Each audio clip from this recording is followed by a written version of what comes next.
আমাদের গণ অধিকার পরিষদের সম্মানিত সভাপতি ডাকসুর সাবেক সফল ভিপি জনাব নুরুল হক নূরের উপর পুলিশ এবং সেনাবাহিনীর কিছু দুষ্কৃতিকারী কর্মকর্তা নুরুল হক নূর ভাইকে হত্যার উদ্দেশ্যে যেভাবে পিটিয়ে রক্তাক্ত করেছে, আমরা কি ভাষায় তার নিন্দা জানাবো সেই ভাষা আমাদের জানা নেই।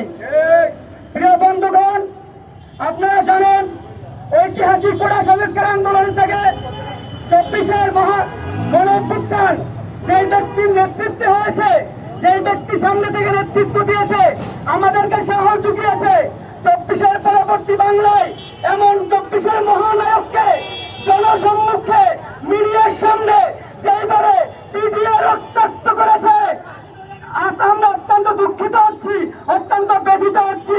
আজও পর্যন্ত একজন দুষ্কৃতিকারীকেও আইনের আওতায় আনা হয় নাই। আমরা ইন্টারিয়ারের কাছে জানতে চাই, কার নির্দেশে নুরুল হক নূরের উপর এই ধরনের নেককারজনক হামলা করা হয়েছে।